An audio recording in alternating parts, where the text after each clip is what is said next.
Well, we're winding down on the Guitulcimer project. Building it's been pretty easy. It's building the tooling that's been the challenge.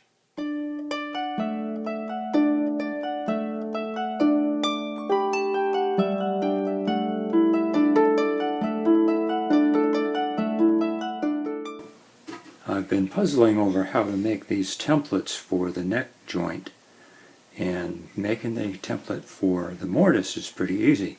I've got a zero clearance bit that has the bearing above the cutter, so I can put this on my rig to hold the guitar and run that cutter along there and I'll get the mortise. But how do I make the template for the tenon? And I thought, take this piece of high quality plywood and make a tenon that fits in that slot. Made it on the table saw and rounded the end of it on the belt sander, and then take my second piece of material and clamp those together. And I'm going to drill a couple of holes and screw this onto that piece of wood, which I can then use as a template to cut a tongue that will define the tenon. This is my rig for cutting the mortise. This is a bolt-on neck. The two pieces clamped on the side guide the base plate of this router. And underneath, the guitar is clamped in, and the face of that is lined with cork to prevent any damage. Let's take it out and see how it looks. There it is. I think I can work with that. I did a test cut on a piece of scrap with the template I made. I wasn't happy with the result, so I'm cutting the tenon the old-fashioned way. Well, I've taken this joint as far as I dare before I get the neck bolted on. The challenge, of course, is to get the holes to line up. So what I need to do is make a pair of matching guide blocks so I can use the portable drill, make sure the holes line up and are square. So here's what we have. I drilled this on the drill press so the holes line up.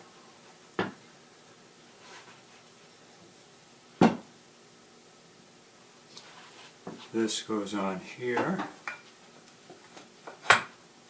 and this goes in there.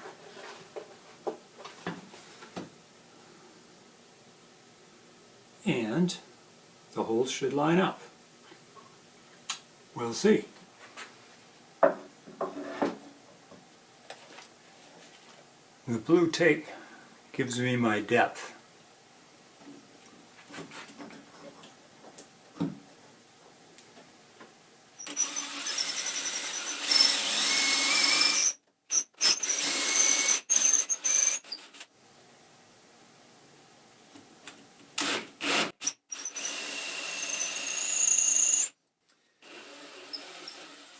When the flag sweeps the shavings away, you're done.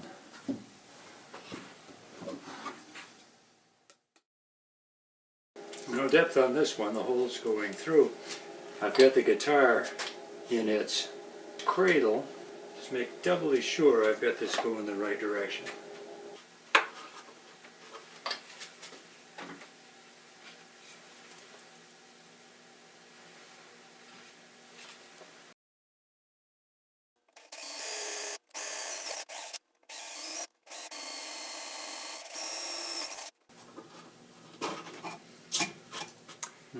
Here's the setup for the final fit of the neck.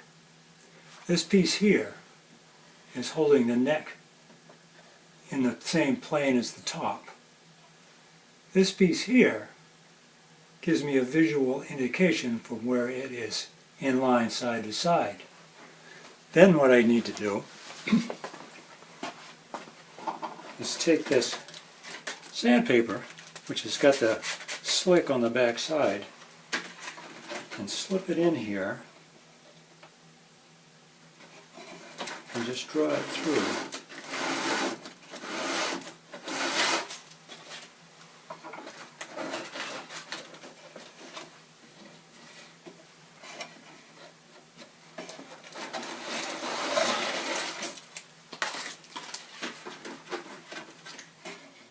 Now this thing has a bolt-on neck. And here, two of these little bolts that I have to get up into the neck block. Right there. On a regular guitar, I just reach in the sound hole and put them up there. But my hand won't fit through the hole in this one. And even if it did, it wouldn't make it around the corner. I'd need another wrist or 3 elbows to do that. But what I can do is I can use this magnetic parts retriever that I got at an auto parts store, and the end of the wand where the magnet is will fit through that hole. So just grab the end of the bolt and pull it right through.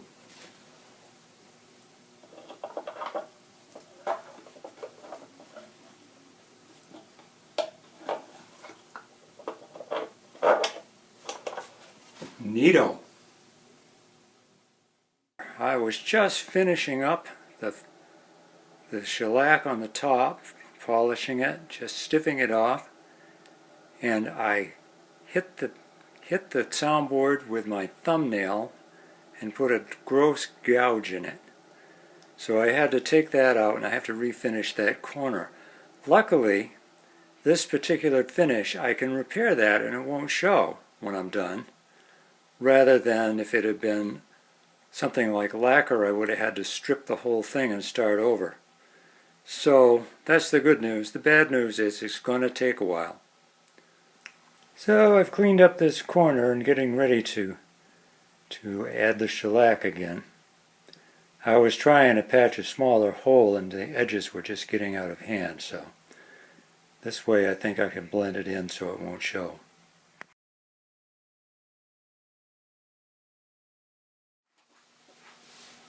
Well, I guess the time has come to bolt on the neck. Wish me luck.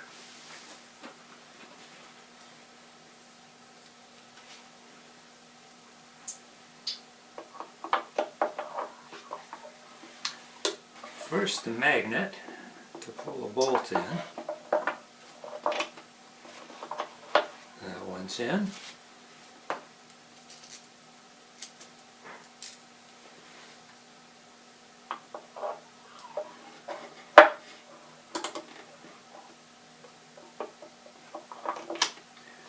That one's in. Now, have to get the mortise and tenon started.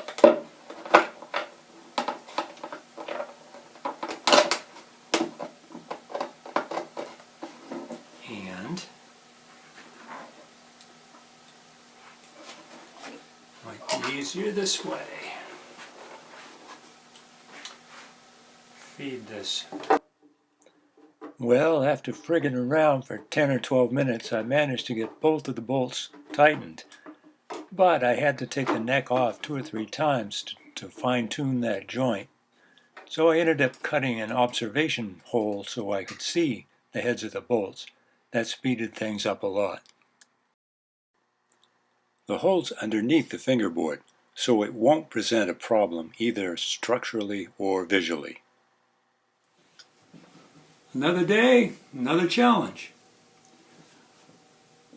When I glue this bridge on, I want to clamp these 2 wings down. I can't clamp the body, it will crush it. So I've got to clamp through the sound hole. And of course, my hand's too big to fit. Any of the clamps I have are too big or too heavy. So I'm going to have to make a couple special clamps for this job. This should be interesting.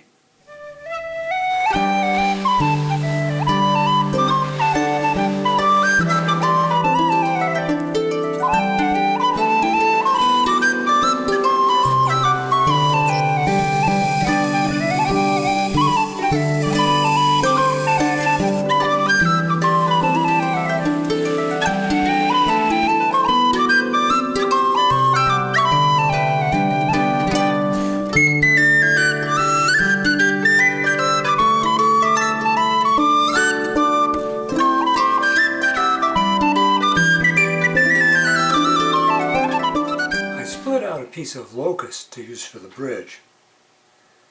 This instrument's going to be going to Guam, and I don't want to run into any hassles crossing borders because of the site's restrictions.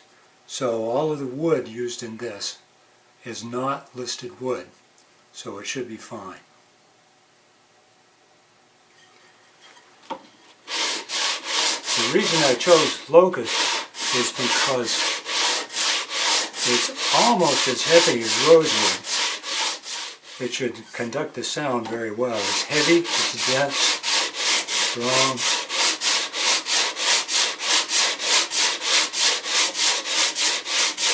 Rot resistant. I've pre-drilled the bridge. I'm going to use those brass screws for bridge pins, and I'm going to do the final shaping with the rasp and scrapers.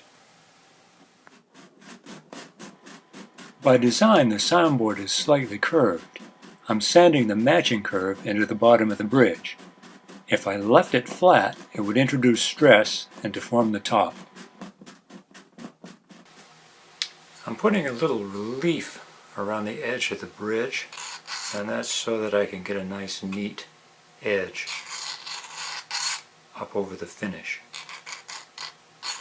So I'm just taking a few scrapes here. It'll be, I don't know, 3 or 4 thousandths. Ready? I've got the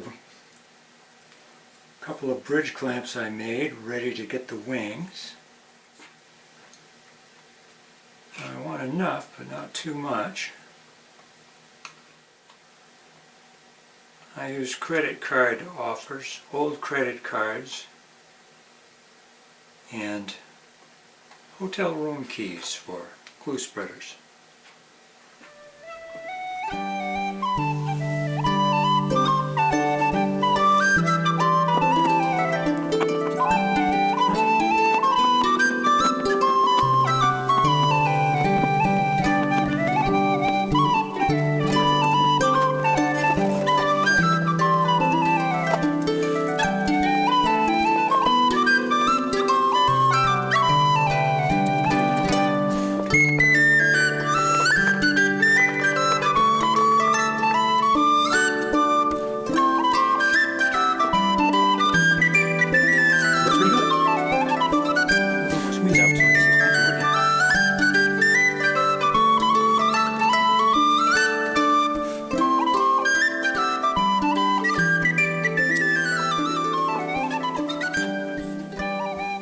There, that's exciting.